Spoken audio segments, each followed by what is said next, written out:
Queria muito abrir uma discussão aqui sobre squeeze pulmonar. Participo de alguns grupos de WhatsApp e desde o final de semana até agora começaram algumas discussões a respeito do squeeze pulmonar. O que eu acho muito válido, mas eu queria falar um pouquinho sobre squeeze, sobre esse acidente especificamente em apneia. Então resolvi fazer essa live, mas ela vai ser curtinha, não vou falar muito de comentários nem nada, eu até anotei algumas coisas aqui que eu gostaria de ressaltar, tá? E vou deixar gravado lá no feed para quem quiser dar uma olhada e escutar um pouquinho sobre squeeze pulmonares em mergulho livre, principalmente de profundidades maiores, tá? Vamos lá. Primeira coisa que eu decidi falar um pouquinho, eu não sou a pessoa que gosta mais, quem me conhece sabe que eu não sou a pessoa que gosta mais de grupos de WhatsApp e tudo mais, então eu não gosto muito de discussão, acho que é quando a gente escreve muitas coisas, principalmente num toma lá da cá, assim, às vezes as coisas não são bem interpretadas, então eu prefiro falar ao vivo a cores, tipo olho no olho. Apesar de não estar olhando aqui, sei que bastante gente vai ver depois. Então, primeiro eu queria falar sobre profundidade, sobre a apneia de profundidade, que é bem diferente, gente, do que a apneia que a gente faz no seco, tá? Tem muito mais coisas envolvidas, principalmente da física e da fisiologia nossa, né? Principalmente relacionada com pressão. Uma das coisas que eu achei muito legal, e essa discussão ali gerou vários pontos que eu achei muito legais, outros nem tanto, mas alguns muito legais, eu até cheguei a anotar aqui e vou ressaltar para vocês porque eu achei que realmente é muito importante para quem pratica mergulho. Alguns comentários nesse grupo tem bastante gente que tem uma certa experiência, não só em piscina, mas um pouco de mergulhos de profundidade também. Mas algumas coisas que eu acho que são básicas e que a gente tem que reforçar, principalmente para quem está pensando em fazer um curso, ou está querendo fazer um curso de mergulho, ou está querendo avançar nas profundidades, tá? Bem importante para quem está querendo ir fundo, literalmente. Então ali no grupo tava lá Ricardo Bahia, Rafael, Thaís, Arquimedes, Rodrigo, tem um monte de gente aí, recordistas e tal, que tem um bom embasamento e tava discutindo exatamente esse ponto do squeeze.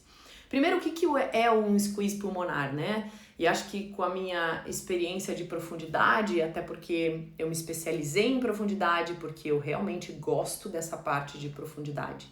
Eu gosto de sentir a pressão, ver as alterações que acontecem e sentir as alterações que acontecem no meu organismo e, claro, entender o que está acontecendo e conseguir manejar isso durante o mergulho. Então, isso é bem importante.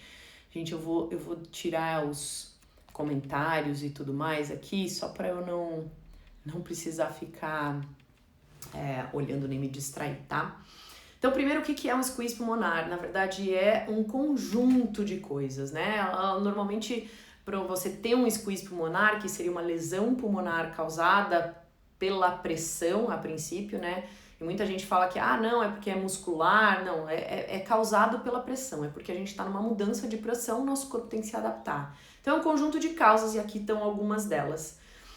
Eu acho, de verdade, que a principal causa de um squeeze pulmonar é a falta de alongamento muscular da caixa torácica. Primeiro ponto.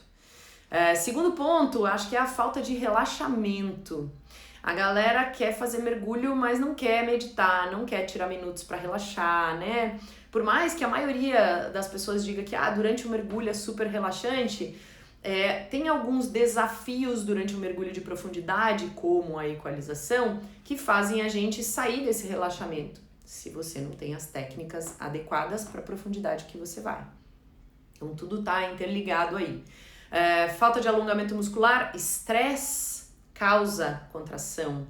Tem muita gente que fala, cara, já estou sentindo contração, será que eu estou precisando respirar? Não, muitas vezes você está sentindo contração na descida, mas é realmente contração causada por estresse e pressão, falta de alongamento muscular. Então tem muito isso também.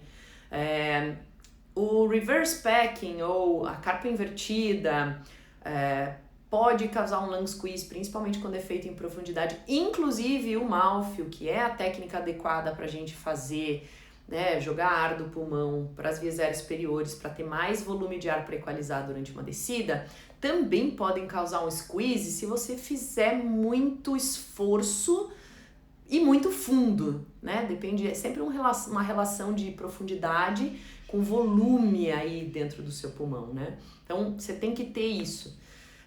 Já vou falar de umas coisas interessantes aqui sobre esse packing, né? Essa carpa e esse mouthfeel. Outra coisa que gera muito lung squeeze, principalmente com pessoas com pouca experiência, é você movimentar o seu corpo muito rápido, principalmente braços e tórax, enquanto você está na profundidade seu pulmão está diminuído. Com isso, se você fizer movimentos bruscos muito amplos, você pode gerar uma contração pela musculatura estirada. Então, tudo isso pode acontecer. Outra coisa, frio pode causar também lung squeeze. Então, tem várias coisas que podem causar, ou várias delas causam um lung squeeze. Uma outra que eu não anotei aqui, que eu acho super válida, é a falta de conhecimento também pode gerar um lung squeeze. Isso quer dizer, você vai além da sua profundidade, né, da profundidade que você está acostumado. Toda essa adaptação leva tempo.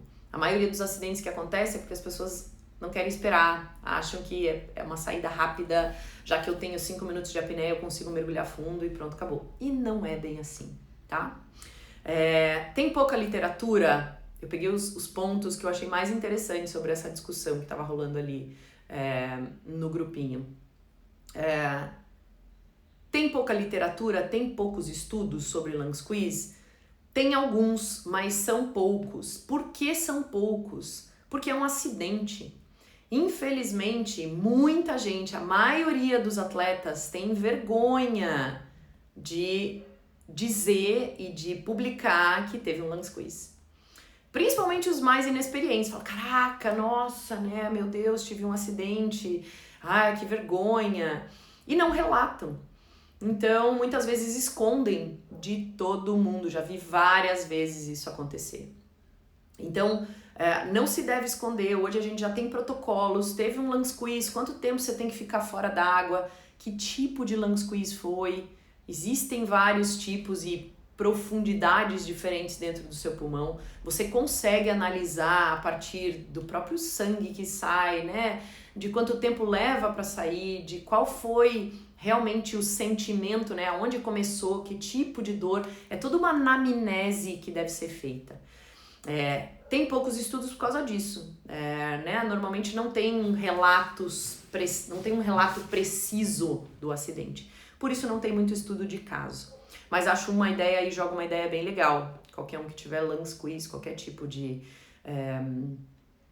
barotrauma, né? Qualquer acidente com o mergulho, deve reportar, deve anotar, deve procurar um médico, deve fazer exame, justamente para a gente ter base, para a gente saber exatamente o que acontece com cada organismo.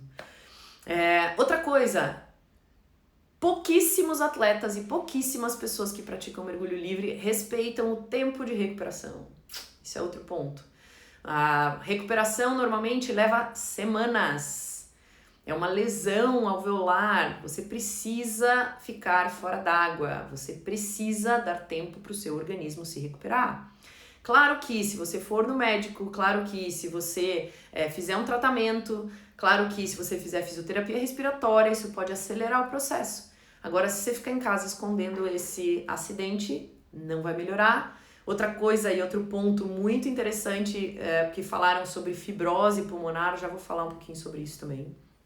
Mas as coisas que eu vou seguir a ordem que eu anotei aqui, que eu acho que ficou bem legal para explicar. Então, não volta para aula, para água antes de uma recuperação completa, total, pulmão zerado, ausculta, limpa, ausculta, perfeita, aí você pode voltar para a água, tá? Esse vídeo vai ficar no meu feed.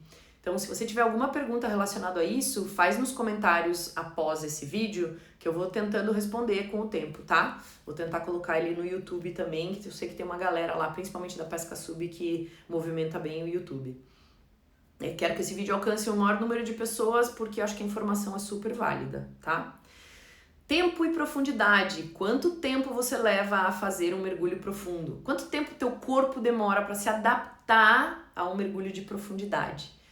Muito tempo normalmente, tá, gente? Não é de um ano para o outro que você vai descer 50 metros. Né? Seu corpo demanda tempo, demanda prática, demanda treino, demanda adaptação. Tá? Muita gente acha que eu vou treinar 2, 3 semanas antes de uma viagem e vou estar tinindo, vou fazer 30, 40, 50 metros de apneia, de mergulho. Não é bem assim, gente. É frustrante às vezes a pessoa que, eu vou fazer, eu vou tal, e chega lá e não consegue, fica frustrado e ou desiste, ou demora mais, ou acontece 2, 3 vezes até a pessoa se tocar que ela precisa treinar mais. Não existe shortcut, não existe aquele caminho que você faz mais curto, né? Até esqueci o nome. Aquela travessa. Não existe isso, gente. É uma adaptação do corpo. Não tem como você burlar isso. Você tem que passar por todas as etapas, tá? Eu fiz esse vídeo porque eu sei que tem um monte de gente começando ou iniciante e já quer fazer um monte de coisa super avançada, quer fazer treino de FRC, negativa, residual e tudo mais. E, cara, não sabe nem o beabá, não sabe nem respirar direito, né? Então, gente, vão fazer a base, vão entender o que acontece antes de ficar fazendo treinos mirabolantes, tá? De verdade, é um toque bem... Eu vi muita gente se machucar já por causa disso. Outra, experiência, vivência e muito treino, tá? Vivência, experiência e muito treino. Você só vai conseguir profundidades maiores se você tiver essa vivência, se você tiver esse treino e tiver experiência. Não tem jeito. Não existe saída de emergência, não existe atalhos. Lembrei o nome. Não existe atalhos, tá? Outra, observar os outros é uma tática muito boa. Eu, no começo, realmente me espelhei muito em outras pessoas, o que é muito legal, mas você tem que achar a sua melhor maneira, a sua melhor versão. Nem sempre, e eu sempre falo isso em todos os cursos que eu ministro, em todas as aulas, em todas as dicas, em tudo, cada um é diferente. Não existe receita de bolo para a apneia, não existe. Cada organismo está e é de uma maneira. Então, valorizem isso, porque isso é uma qualidade, isso é... Por que, né? O que ia ser do azul se todo mundo gostasse do amarelo? E nós somos pessoas diferentes, com organismos diferentes, com treinamentos diferentes. Esse talvez seja o principal na apneia, tá? Níveis diferentes. Adaptação leva tempo. Cuidado com o conteúdo na internet, gente. Quantas mensagens eu recebo dizendo, mas eu vi na internet isso, mas não sei quem, fulaninho que é famoso, postou isso e disse que funciona. Ciclaninho que, sei lá, bateu um recorde estadual, municipal, brasileiro que seja. Mas não tem embasamento, gente? Não dá pra gente seguir. Então tomem muito cuidado com o conteúdo da internet. A internet aceita qualquer coisa. Você pode fazer um vídeo falando um monte de besteira, publicar no YouTube, você vai ver que vai ter visualização e muita gente pode acreditar naquilo. Então tomem cuidado com o conteúdo da internet. Eu sempre faço assim, acho um monte de conteúdo legal, vou pesquisar quem são essas pessoas, onde elas estudaram, que experiência elas têm para poder falar sobre esse assunto, né? Então, realmente o embasamento tem que ter um teórico, tem que ter um embasamento prático, né? Quem tá falando? Quem que tá dando aula, né? Isso eu vejo muito, gente. Fora do Brasil, dificilmente isso acontece. Aqui no Brasil, as pessoas dão aula, tá? Quem é essa pessoa? Não sei, ela pratica há 10 anos a apneia, então ela começa a dar aula. E eu não tô só criticando, porque tem gente muito boa, mas tem gente muito ruim, gente. Tem gente que não tem embasamento teórico nenhum, tem gente que não sabe a física exata do mergulho, tem gente que não sabe a fisiologia, o que acontece com o nosso organismo durante isso e fala. Então, como que você vai pegar um treino de alguém que nunca desceu mais que 20 metros e a pessoa tá te treinando e você já desceu a mais que 20, 30 ou qualquer coisa assim, né? Se essa pessoa não aplicou nem nela, não conseguiu nem ela fazer, imagina treinar os outros, né? É mais ou menos, até separei aqui, nada contra, tá, gente? Mas é que nem você pegar um life coaching, né? Uma pessoa que te faz um coaching de vida, que te orienta para algumas coisas, né? Que tem 21 anos e não tem experiência de vida nenhuma, tipo, mora com os pais, estudou a vida inteira, nunca saiu daquela cidade e vai me dar aula de life coaching. Gente, pelo amor de Deus, né? Vamos ser coerentes com quem dá a instrução para vocês. Não tô falando só de mergulho livre, tô falando do geral. Deixa eu voltar aqui que eu já tô filosofando. O que eu coloquei aqui? Desconfie de quem fala muito de vídeos ultra mega produzidos que não te trazem um conteúdo teórico e prático efetivo. Imagem, gente, todo mundo faz, né? É só ter um modelo bonito, uma roupa bonita, que parece lindo, mas nem sempre é o melhor, tá? Então tomem cuidado com a internet. Tem umas coisinhas ali, algum marketingzinho que às vezes não é tão bom assim. É só para vender, ou é só para vender um produto, ou vender uma viagem, ou qualquer outra coisa. Aliás, tem muita gente que põe um monte de imagem linda, maravilhosa, e fala que a gente vai encontrar aquilo no Brasil. Não vamos encontrar. Isso aqui, ó, a gente não vai encontrar no Brasil, gente. Não tem lugar com esse tipo de coral aqui. Como eu falei antes, o treino não é fixo. O treino é adaptável. Tem que ser adaptável de pessoa para pessoa. Então, cuidado. Quando o treino é muito fechadinho, tem que ser isso, tem que ser aquilo, cuidado. Cada organismo é diferente. O lung squeeze, falando da fibrose, que levaram esse ponto aqui, e eu como físio, e trabalhei com físio respiratória durante um tempo, para mim é lógico que se você tem uma lesão alveolar, você vai criar um tecido cicatricial. Esse tecido cicatricial é uma cicatriz, né? É uma marca, é uma falha, muitas vezes, num tecido que vai gerar uma fibrose. Né? Imagina um monte de cicatriz, o alvéolo é um monte né? Os salquinhos alveolares são muitos, imagina se vários deles criam cicatrizes. Isso forma um tipo de fibrose, um enrijecimento da parede desse alvéolo, tá? Vou ver se depois eu gravo esse vídeo, vou ilustrar com algumas coisas aqui, vamos ver se eu consigo, para colocar lá no YouTube aqui também. Eu acho super interessante a gente entender isso, né? Tudo bem, eu guspo sangue de vez em quando, eu tenho um squeeze aqui ou ali, tá tudo certo. Não, gente, não tá tudo certo. Você vai criar cicatrizes, você vai ter uma fibrose pulmonar, né? Não gigantesca, pode ser pequena, mas vai alterar a sua qualidade de respiração, tá? Então, tomem cuidado com isso. Citaram até um acidente de um amigo meu, o Nicolas Mevoli, que era um americano. Ele teve um acidente por um squeeze pulmonar de repetição, não foi um squeeze, ele teve alguns squeezes ao longo da carreira dele. A carreira dele não é uma carreira longa, ele foi muito rápido para a profundidade e as crenças, né, de achar que sempre tinha uma proteção, né, mais espiritualizada e tal, também levaram ele a esse acidente. Foi um acidente que marcou a apneia, porque a partir dali a gente começou a ter regras mais rígidas por causa desse lung squeeze. Que era um acidente que acontecia antes, mas as pessoas não davam tanta importância. Precisou morrer alguém durante uma competição para abrir os olhos de todo mundo, né? A gente já estava cantando essa bola fazia anos de que alguém iria se acidentar por causa disso, né? Não se dava a devida atenção a esse problema, tá?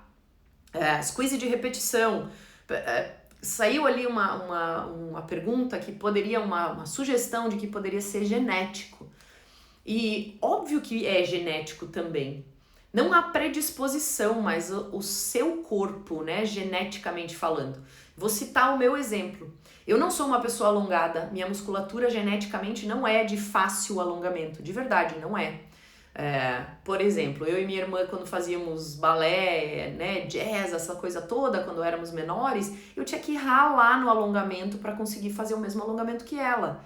E ela não, porque a nossa genética é diferente. Ela puxou mais a minha mãe, que tem um alongamento muito maior, e eu puxei muito mais a família do meu pai, que não tem um alongamento muscular tão bom. Por isso, gente, eu tenho que ralar muito mais do que quem tem uma predisposição genética a ter um alongamento bom.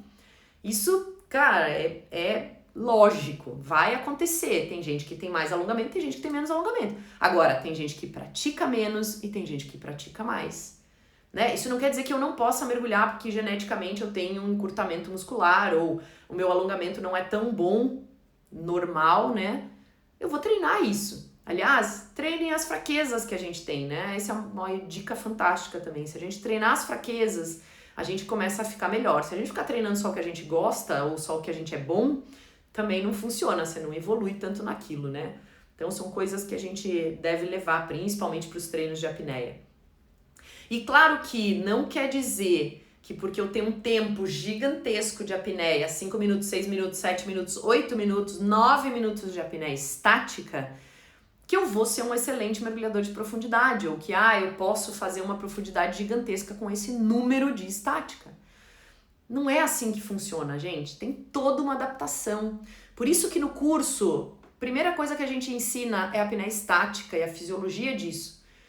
É só estática, é fisiologia básica. Depois a gente passa para dinâmica, que seria a fisiologia da apneia com o movimento muscular.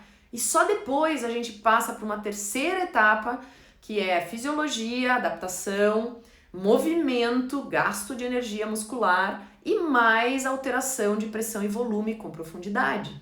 Isso quer dizer, é um passo a passo. Não quer dizer que você é bom na piscina, que você vai ser bom na profundidade. Não quer dizer o contrário, eu não sou uma atleta excelente na piscina. Eu particularmente não gosto, né? A minha preferência é a profundidade. Então, estudei mais e me dedico mais para isso. Tem gente que se dedica mais para piscina, então existem todos os seus méritos, tá? Mas é cada um no seu quadrado, gente. Não adianta o cara fazer uma piscina maravilhosa e achar que vai fazer um super mergulho, tá? Não é assim que funciona mesmo. Exige uma adaptação. Por isso que a gente ministra o curso em 3 etapas, gente. O curso é formulado para isso. Ninguém sai fazendo a apneia prática antes de fazer a teoria. Ninguém faz profundidade antes de fazer a apneia estática, parado em casa, para ver o quanto você conseguiria, né? Qual é? Eu falo isso no básico, né? No básico não, que eu não gosto de chamar de básico. No freediver, eu falo isso no freediver. Gente, se eu tenho 2 minutos de apneia estática, pelo tempo que eu tenho, eu conseguiria fazer X de dinâmica ou eu conseguiria fazer X de profundidade, levando em consideração apenas a apneia, apenas o tempo. Sim, dá para fazer essa comparação. Até porque esse primeiro nível freediver, 90% das pessoas normais, qualquer pessoa que você encontre na rua, tem condições físicas de fazer. A gente não sente essa alteração gigantesca. Então é muito legal porque essa primeira etapa é realmente para todo mundo. Por isso que eu gosto quando a pessoa faz o freediver primeiro e depois vai para o intermediário. Não é porque eu quero vender um curso a mais, gente. É porque eu acho que a pessoa aproveita muito mais o intermediário se ela já tiver a base do freediver. Ela pode entrar no intermediário direto? Pode. Mas vai ter que estudar um pouquinho mais, vai ter que se dedicar um pouquinho mais, já vai ter que ter uma experiênciazinha no mergulho livre, tá? Dicas, de verdade. Hashtag fica dica, eu adoro essa hashtag. Outra coisa que falaram que eu achei muito legal, tive uma experiência muito boa sobre coaching de apneia, me fez pensar muito, porque eu já quis muito e já treinei algumas pessoas, né, alguns alunos, já me empenhei em treinar pessoas, atletas, principalmente em piscina. Profundidade eu não fiz grandes treinamentos ainda para atletas, porque eu sempre achei que eu tenho que estudar mais. E eu sou uma pessoa que gosto de estudar para entender. Eu não vou ficar dando coach de alguma coisa, fazendo, né, a parte de treinamento para pessoas se eu acho que eu ainda não sei fazer. É que nem eu falei para meus alunos intermediários no curso dessa semana passada, que terminou agora segunda-feira, a parte teórica. Eu quero fazer um extra de equalização e vou mostrar o básico, que é aquilo que eu sei. Eu não vou tentar mostrar um exercício que nem eu sei fazer direito. E a gente está sempre aprendendo. Sejam humildes suficientes para saber que a gente está sempre aprendendo. Eu aprendi coisa pra caramba nesses últimos 2 meses que eu passei no Egito. Coisa pra caramba. Um coach facilita a sua vida. Você ser seu coach é muito difícil.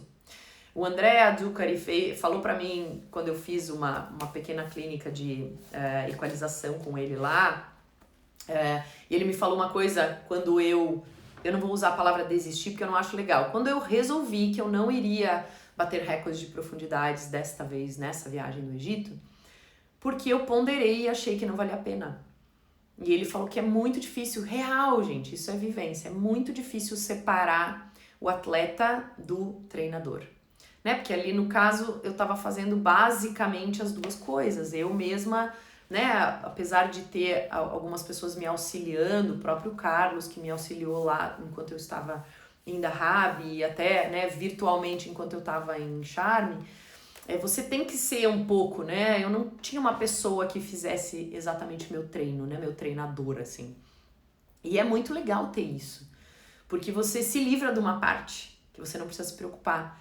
Eu como atleta e treinador ao mesmo tempo, você fica naquela, o atleta quer continuar, quer fazer, né, de qualquer jeito.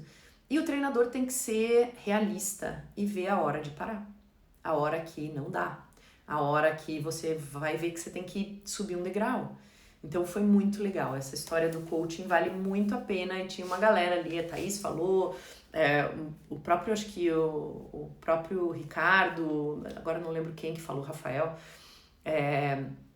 que é muito legal ter um coach, que é muito legal procurar ajuda externa de pessoas com experiência nisso para fazer essa ajuda, para montar um treino. Quanto tempo você tem para treinar? 1 mês, 2 meses, 3 meses, 4 meses, 6 meses? Outra coisa que eu vi fora é que, poxa, gente, não adianta a gente querer fazer um recorde ou fazer um treino mirabolante de 2 semanas, 3 semanas, se você não está previamente preparado. O treino de apneia, como eu falei, é de adaptação, então leva tempo, tá? Espero que eu tenha ajudado um pouco alguém com esse vídeo. Espero que vocês não se machuquem, estudem, leiam, entendam e qualquer dúvida eu tô aqui disponível. Põe no comentário aqui suas dúvidas que eu vou responder todos os comentários desse vídeo, tá bom? Beijo grande! Até a próxima. Tchau, tchau. Tcharam. Vamos ver agora onde eu consigo parar.